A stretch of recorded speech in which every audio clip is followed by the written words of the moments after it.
Hello everyone, my name is Helen Hibberd and I'm the coordinator of Chorlton Good Neighbours, and every year I give a small talk at the annual general meeting about the past year's work and a few observations, but I've been persuaded this year to also do a little recording for those of you who can't make it in on the day. If in addition you'd also like an annual report, an actual booklet with lots of colourful photographs and a bit more information, just get in touch, just email me and I can either put one in the post to you or get one of the volunteers to push one through your door. Okay, so if we make a start, when I was thinking about this past year, I thought I'd look back at some previous annual reports, and one I came across was from 15 years ago, and I looked at the data and compared it to today's figures, and it's interesting, but probably not unexpected, that we now see more 90-year-olds accessing the group than we did back then. And if we think about the coffee morning alone, and here's some of the members who've been there this past year, about 20% of those members are in their 90s. And we have some people like June Davis, who's going to be 100 next year, and Joyce there at the front, who's going to be 100 in a year or two. So basically, more or less every year, we're seeing a Good Neighbour member reach their century and still being active within the group.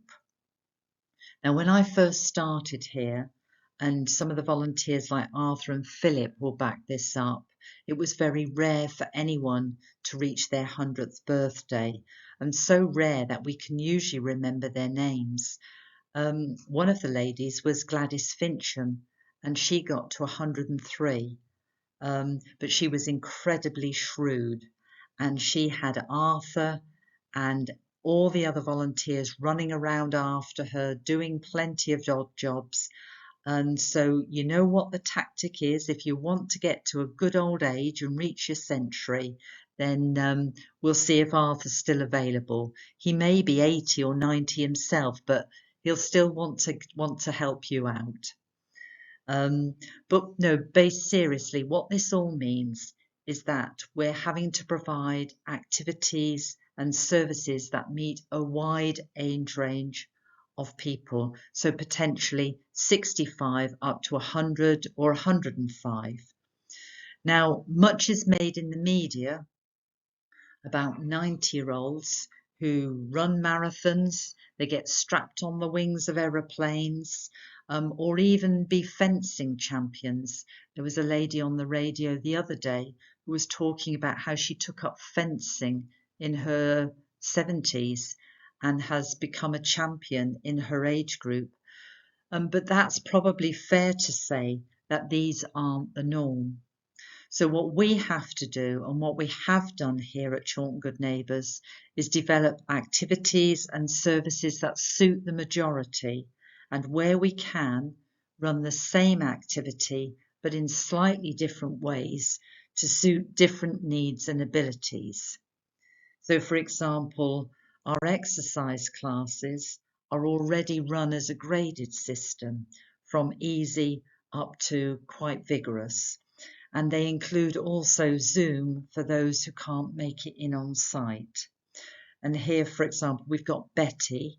She joins our Friday seated class, but then if you look at this picture of the ladies in the Monday afternoon exercise session, they're much more mobile, and they'll be doing things like line dancing. Also, if you think about, we run a massive coffee morning for 50 people, for those who love all that hubbub and that chaos. But then there's also smaller coffee shop meetings for those who feel more confident with just a few people. So it's about tailoring and tweaking an activity so that we can address as many people's needs as we possibly can. And as you can imagine, this all takes a lot of time and effort and thought into setting all that up. And of course, having skilled facilitators and staff and volunteers who can make everyone feel a part of a session and make the most out of it. And having said all of that, what we do find is that age is often not a barrier to having a go. If you look at the drama group here, on the right-hand side, there's Joe and David, who are amongst our younger members. But then on the left-hand side, you'll see Susan at age 90.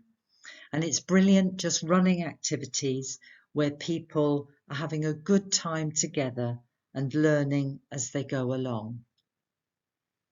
Now, often I hear volunteers say how incredible and inspiring many of our older members are.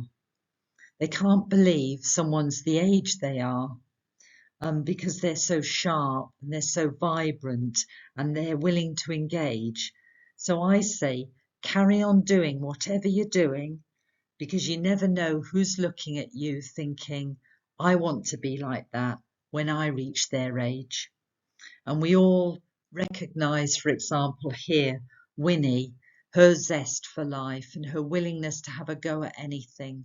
When she was with us on the Llandudno trip a couple of months back, she was racing up that pier and that promenade with her trolley, and volunteer David said he had to work hard to keep up with her. And then, of course, on the right-hand side there, we all admire Julie, who always manages to turn out looking so glamorous, even when she's pouring a cup of tea.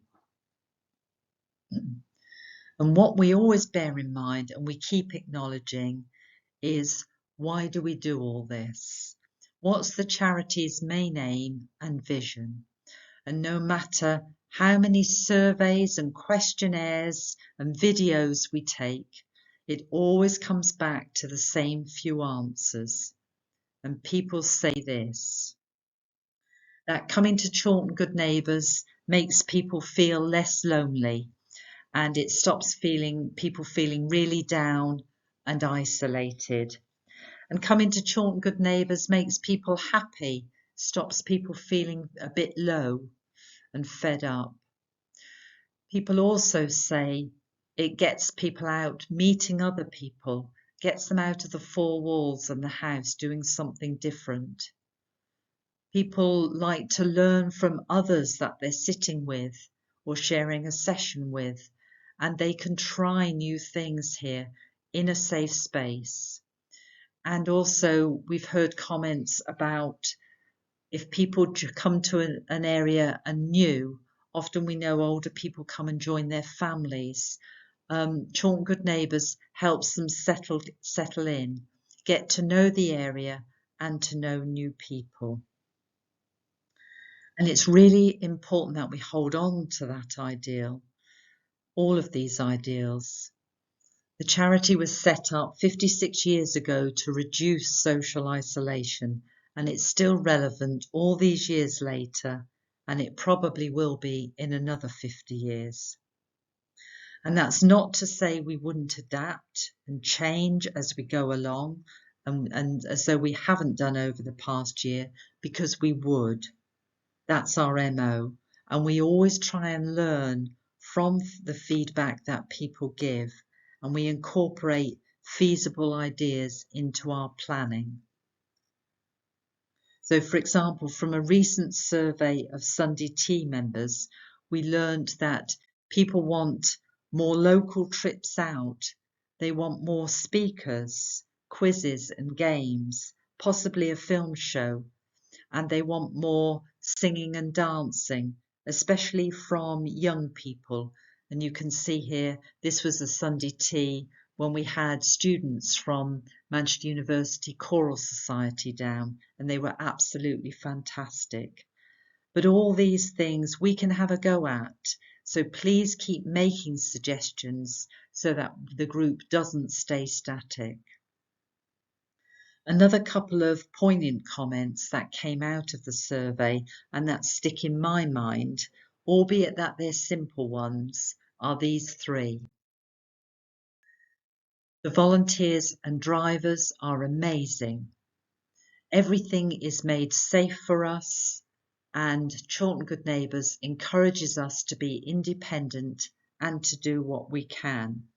Now, what I want to do is look in a bit more detail at these 3 comments, particularly in relation to the past year.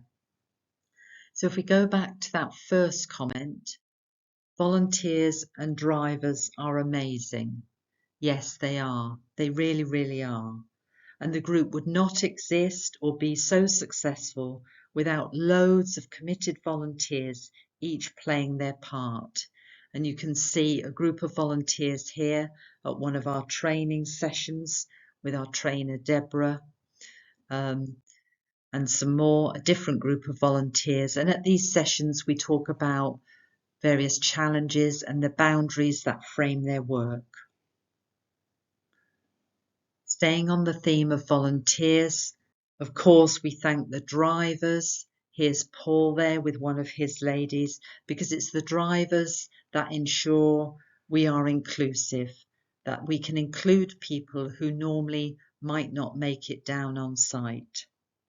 We thank all sorts of volunteers running activities, making drinks, taking the registers, doing washing up, and supporting new people to join in and maintain engagement. You can see Rachel here on the left. She's one of the volunteers who helps run the Tuesday group, and at the end of each session she will lead the singing with the mums and the children. We thank volunteers who help in the office. So here you can see Hilary on the phone there. But thank you also to Peter, Virginia and Diana, and to those volunteers with specific skills such as Bernard, who helps maintain the website and makes video for our monitoring requirements, to Hamish, who banks all the money and runs the finance spreadsheets, and to Leah, who uses her creativity to run the melodic singing group and the new Thursday craft session. And you can see there one of our youngest volunteers together with one of our older volunteers, Marguerite. That's Benita and Marguerite there, who help out at the Sunday teas, serving the drinks and the food. There we are. There's other volunteers doing all sorts of things. I just wanted to show you the breadth of what volunteers can get up to. So here on the left there, we see young Stephen Choi, who helps out at the digital drop-in. On the right here, there's a photograph of Angela, who helped man a stall at one of the local community open days. I think it was Kingsbrook Road Residents Association. And then down here on the left, you can see Arthur dressed up as Santa. And I'm telling you, that wasn't an easy job that day, because whoever he borrowed the suit of, I don't know whether the elastic in Santa's trousers had gone, but Arthur spent the whole time trying to keep them up whilst he was giving out the raffle prizes. But these are all the different tasks volunteers can get involved with. And of course, we say special thanks go to all those volunteers and befrienders involved in the one-to-one work behind the scenes, doing the regular home visiting, the telephone befriending, taking people to cafes, carrying out odd jobs, and generally giving a listening ear and a practical hand. And we always recognise that that's the most challenging of all the work. Visiting and supporting those people with not much family or those who have more challenging needs. And I want here to give a special mention to volunteer John Clinton, who visits about 12 older men each week in a voluntary capacity. And he took on those clients from our older men's worker, Philip Barrett, who retired earlier this year in March. And John was happy to continue with that visiting work in a voluntary capacity. And he tells me he loves it. So it's a win-win situation for us all. Now, taking you back to those 3 comments again, Do you remember the second one was everything is made safe for us? Now, this is quite an insightful comment, whoever made it. I'm not sure what aspect they were thinking of, but it fits really well with what's been happening behind the scenes here at Chorlton Good Neighbours this past year. There's been a great deal of discussion and planning and analysing to ensure that people involved with Chorlton Good Neighbours come to no harm, that they can feel secure, and that processes and procedures are in place to maintain a safe environment. And this past year, and it's still ongoing, trustees have worked incredibly hard to update certain policies, including our safeguarding of adults and children. Remember, we run a Tuesday parent and toddler group as a joint project with the church. So we have to have a child protection policy and safeguarding policy for that. Risk assessments are being reviewed, the business plan is being updated, and we've continued to look at current legislation and training to address important issues. For example, we had a Zoom training session for volunteers looking at aspects of safeguarding, and of course we've continued to receive training from Kath Brownhill here. You can see the photograph of her, showing us how to use the defibrillator and carry out CPR.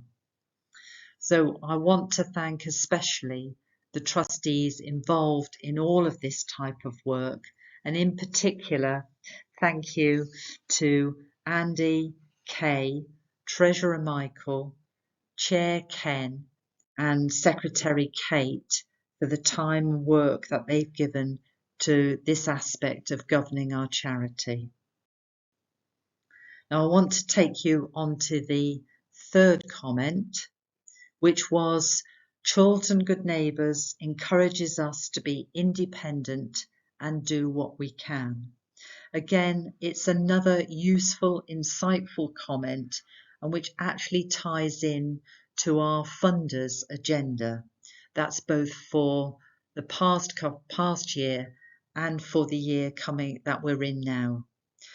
We're currently on a new funding pot of money from the council called Supporting Communities Fund, but that, together with last year's funding, was all about grassroots groups like ours encouraging people to be independent and resilient and to stay in our own homes for as long as possible, continuing to learn and enjoy and to contribute when we can.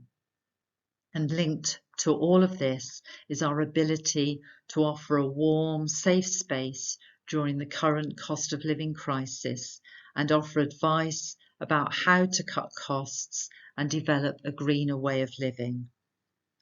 So let me give you some examples of how we've been encouraging this resilience and this independence over the past year. So for example, we've encouraged people to make their own way to most of the activities. We provide transport for a couple of regular activities during the week, but on the whole, we encourage members to make their own way in to help them keep fitter and to stay that bit resilient. We have numbers of reliable tradespeople that we can give out to people, and these help people stay independent and manage their own issues within their own homes. So please keep giving me numbers of anyone you come across who's done work for you, builders, joiners, plumbers, mobile hairdressers, chiropodists. Any numbers that we can give out to other people who ring in would be great. And of course, we have specific activities to boost independence and resilience, such as the odd job service, the digital drop-in here, which you can see, where we support older people with all these technological issues with their mobiles and laptops and tablets. We run the positive living group, the exercise classes, as well as activities to boost mood, and learning and creativity, such as the melodic singing group that you can see here, the history talks, the art and craft, and the drama sessions, the gardening group, and taking part in surveys and speaking with researchers. These are all ways in which we can support older members to stay resilient, be in good mental health, and be able to function independently. We also have speakers at coffee mornings, giving members information on how to avoid scams and save energy and reduce costs. And of course, we send out regular emails and letters about local events and where to get information and support. So Chorlton Good Neighbours is very much an information hub. Now, in terms of the past year and coming out of lockdown, not only are numbers back up to what they used to be, so for example, definitely back up with the big parties at Hough End Police Club and on the coach trips out, but we've maintained some activities that were set up during COVID. So for example, the coffee shop meetings, the Zoom exercise classes, and some telephone befriending. Now the Zoom history talks, which were very popular during lockdown, we have reverted back to having them on site now, and people seem to prefer that. But again, it limits the geography in terms of which speakers we can invite, because obviously people can't travel from all different parts of the country like they were doing over Zoom during the lockdown. So if you have ever come across anybody who is a good speaker and would fit in well with our history talks, please just let me know so that I can get in touch with them. And just before I round up, we are also keen to get the numbers up at the Tuesday snooker session down at South West Manchester Cricket Club, as well as encourage anyone to come and have a go at the drama group. But overall, it's been a great year, a lot of hard work, encouraging people back through the door. And I thank volunteers, especially at activities, for being that friendly face that welcomes people in. But I also want to give a big thank you to our community staff, our 2 community staff. That's Christina there on the left and Moira on the right, for the visits and the support that they give to people on a weekly basis. And I know that they're the highlight of many people's week. They might be the only person visiting members at home. So they do a brilliant job for us and for those people. So thank you everyone for your continued support and attendance and willingness to engage with whatever's on offer here. We all work together to make Chorlton Good Neighbours a vibrant group, and one which we hope will continue to grow and support everyone to reach their 100 years. Thank you.